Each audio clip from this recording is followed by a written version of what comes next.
Okay, so we have to understand what the union is. See, the fathers call this the hypostatic union. Maybe some of you have heard about the term before.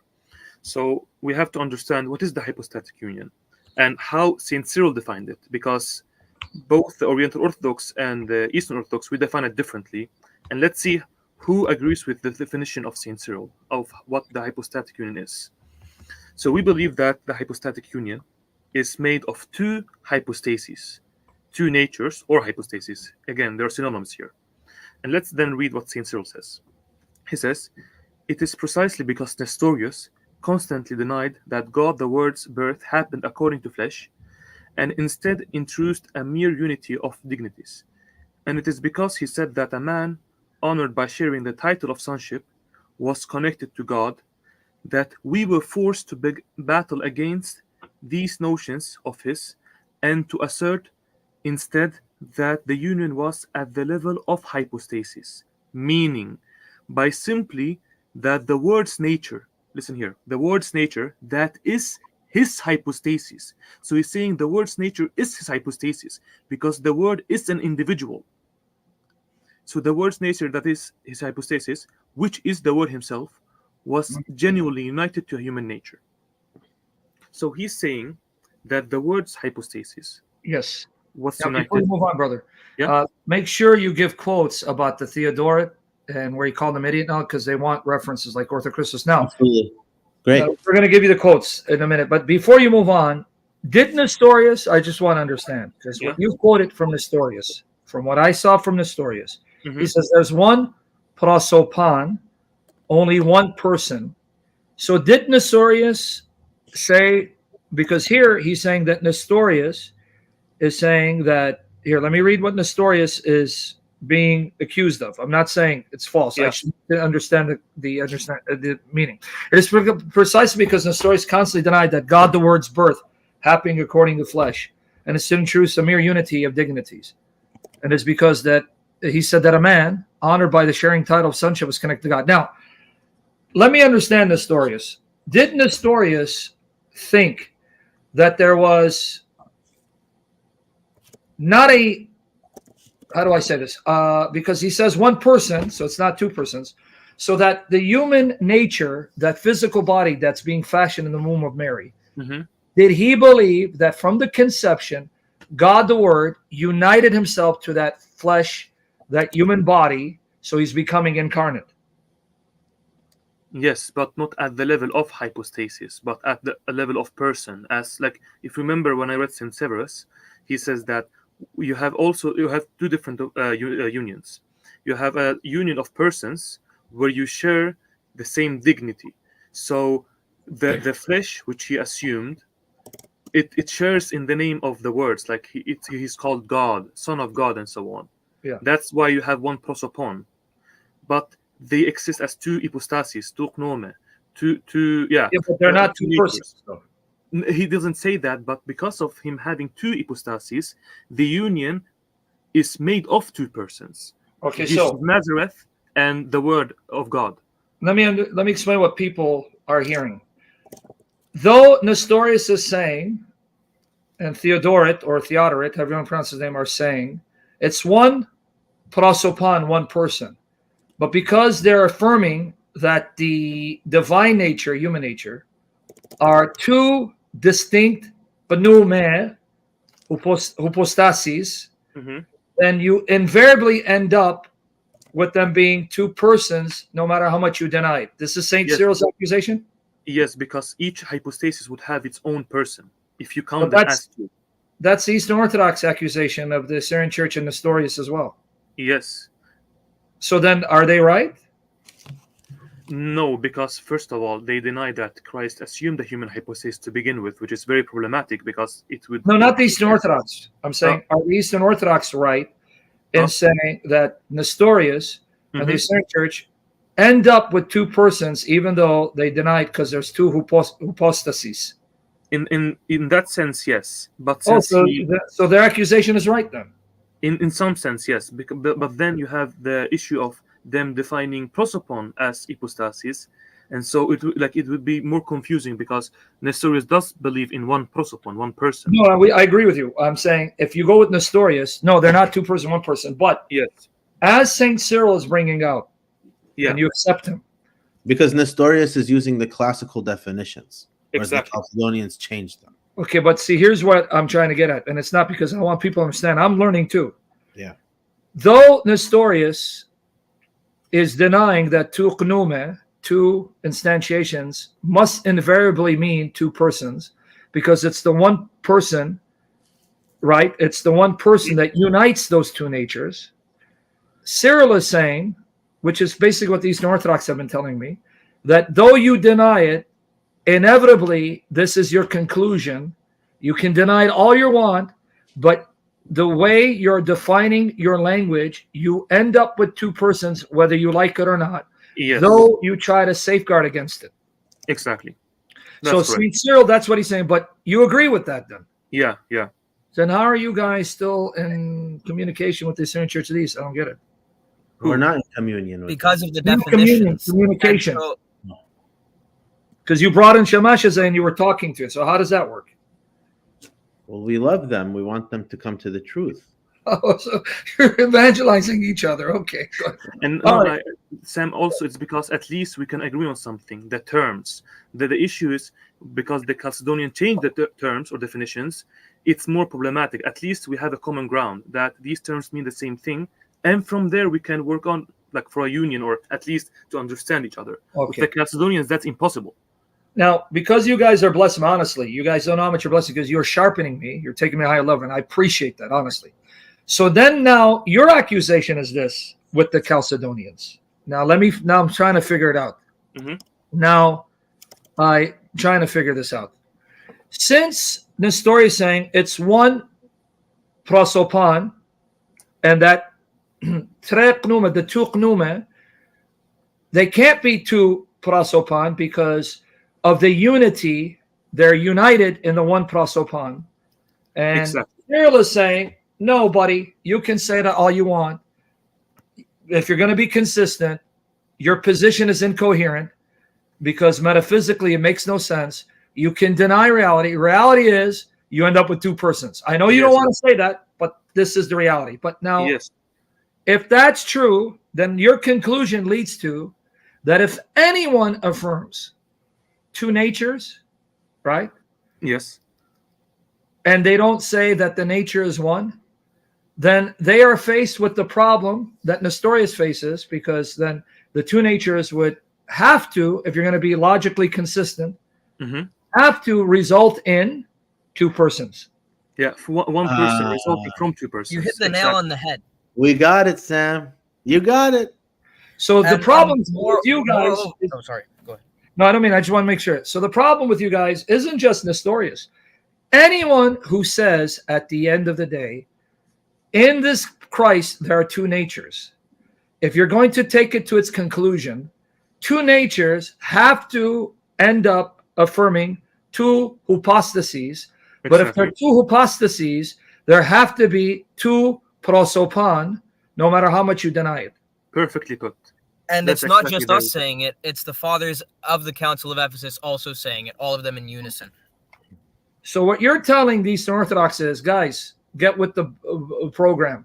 If you're going to condemn the Syrian church, then you end up with Nestorianism, no matter how much you try to explain away your beliefs. The same thing you say about the Assyrian church can be said of you, because now let me explain the logic for everyone else.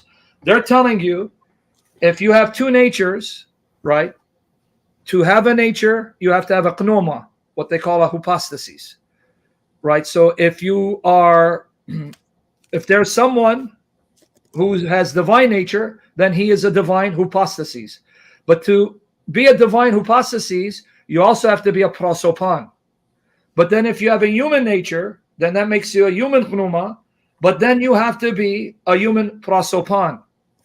So if you have a nature, you have a pneuma. But if you have a pneuma in these natures, we're talking about divine human nature, you have to be a prosopon. So two natures, divine and human, end up with two pneuma, and then you can't be a pneuma if not a person. So if there are two pneuma, hypostases, there are two persons. So you're Nestorians, Eastern Orthodox. That's what you're saying.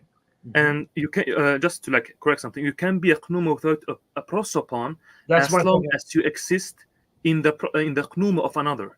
So because the flesh exists in the hypostasis of the Word Himself and has never existed outside of it, it cannot have its own prosopon. But since, as you said, everything else was completely correct, because you have two natures, which are two hypostases, and you count them as two, then you have to ascribe to them each its own prosopon. Exactly. And the Eastern Orthodox say, no, he's only one hypostasis that united himself to human nature to get around that dilemma. Yes.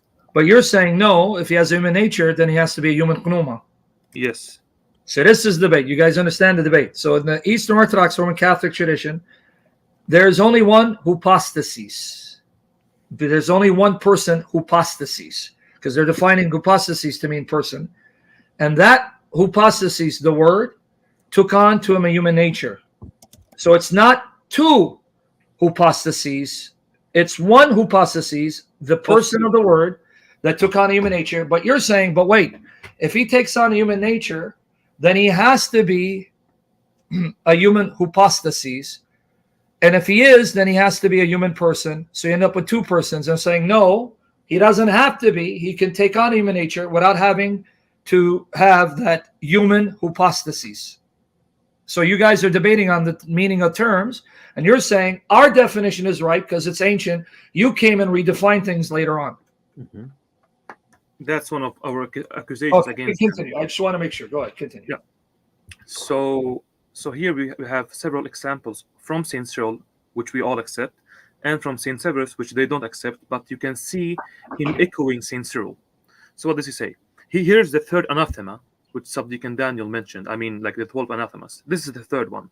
He says, if anyone shall, after the hypostatic union, divide the hypostasis, in plural, in the one Christ, joining them by that connection alone, which happens according to worthiness or even authority and power, and not rather by a coming together, which is made by natural union, let him be anathema.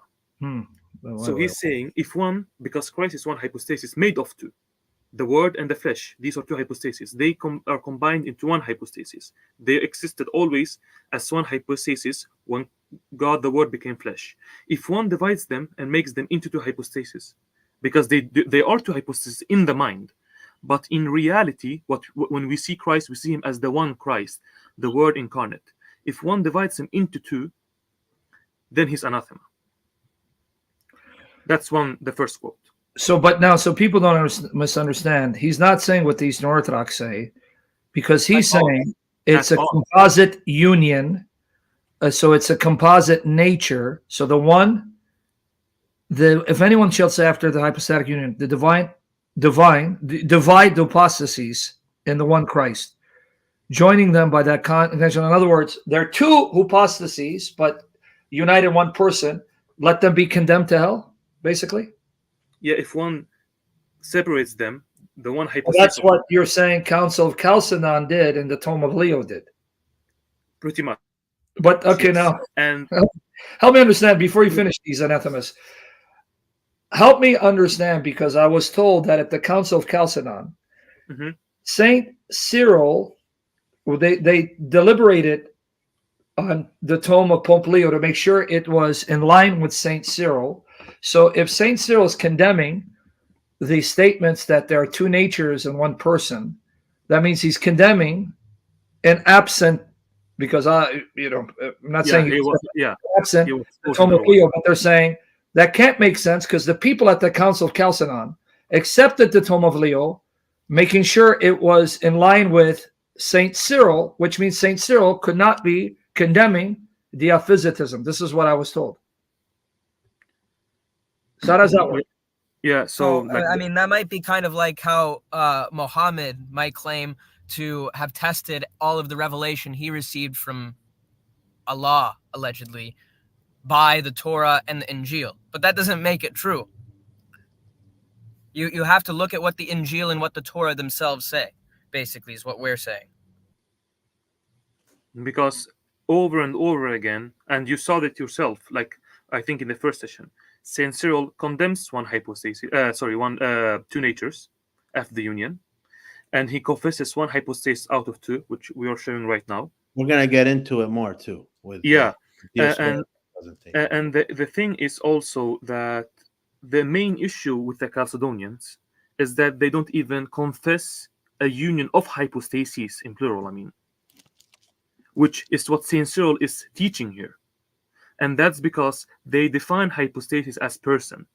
If we go by that definition, then Saint Cyril is saying two persons united into one person, and he falls into nestorianism too, according to the Eastern Orthodox understanding of the word. That's why we cannot understand it that way, because then he would be a heretic himself, which he is not. So, do you want me to take? It's either. So Sam, what he's trying to say is, it's either the Church of the East is right, and Cyril is a heretic, or Cyril is Orthodox and Diophysitism is heresy. There's no other option.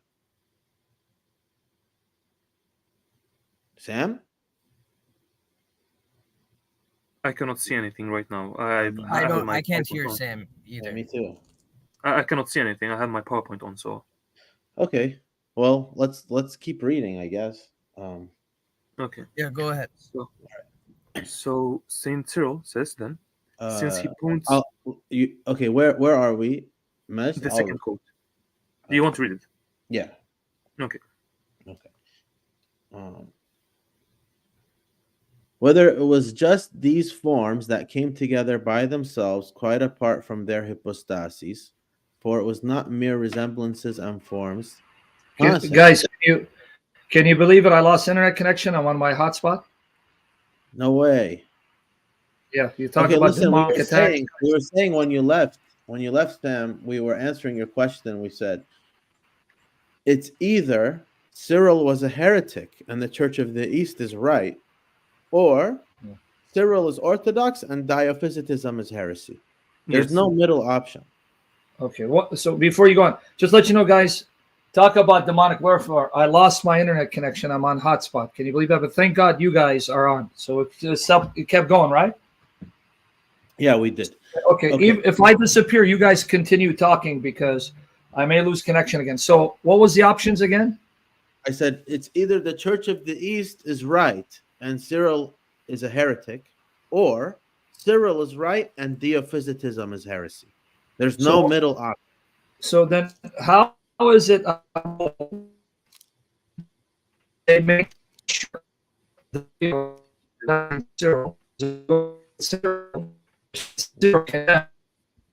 Is he cutting off for you too, guys? Yeah, I'm gonna call him. Okay.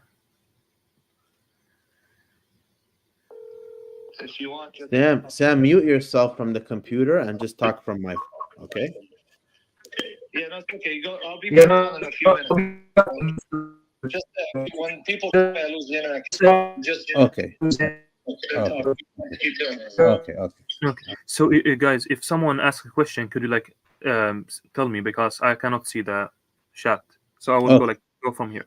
Okay. I'm gonna read the bold on the second quote. Okay. Okay. All right. Since he points out, I'll start from the beginning of the sentence because it's incomplete. Since he points out that God's form took upon himself the form of a servant, let him go on and explain whether it was just these forms that came together by themselves, quite apart from their hypostases. Just to comment on that. By forms here, just to comment on that. By forms here, he means ousiai, meaning like essences. So if he's saying, if you just say, two essences united, yeah, you can keep on, but he's saying you cannot just say two essences, two forms. I'm back. My connection's back. Go ahead. Okay, beautiful. So Sam, we gave the option. We said either Cyril is Orthodox and Diophysitism is heretical, or the Church of the East is right and Cyril is a heretic. There's no middle option. So what would you say to those so I can get the answer? I'm sorry, I don't want to belabor the point. If they say, well, hold on, Saint Cyril cannot be contradicting Diophysitism because the Tome of Leo was only accepted because it did not contradict Saint Cyril's views. It's the opposite of Saint Cyril, and we're going to see that soon. Okay, so but then if you can explain that dilemma, because that was what I was told, that it's a misunderstanding the metaphysics. But go ahead, continue now. We'll continue. Okay. All right. So where were we? Well, I reckon. Well, I reckon that even he should shrink from saying that if it was not mere resemblances and forms, things with no hypostasis, that conjoined together to bring about the saving union. Rather, it was a convergence of the very things themselves of two hypostases. Then we can really have faith that a genuine incarnation took place. Exactly. So to have a genuine incarnation, a true natural incarnation, you have to have two hypostases converging into one another to unite, to become composed. And you cannot just say, oh, Christ united the divine nature with the human nature, meaning two essences, because you cannot have two essences without their own hypostasis. It's like saying the Trinity exists, but no hypostasis in the Trinity.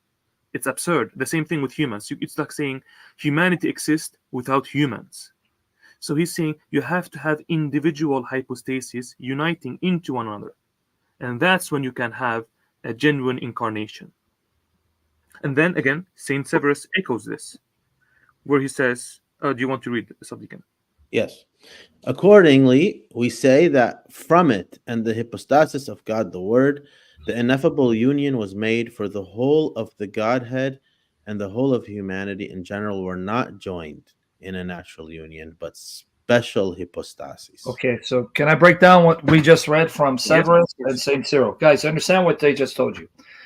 Cyril will not accept, understand what they're telling you. Now, someone asked, well, metaphysically, why does it have to be that a nature has to have a hypostasis and that hypostasis has to have a prosopon? Now, that's a good question, but let me just tell you St. Cyril's metaphysics. So, guys, this is all about metaphysics. So I want you to listen. Can I listen, all of you? Let me know if I'm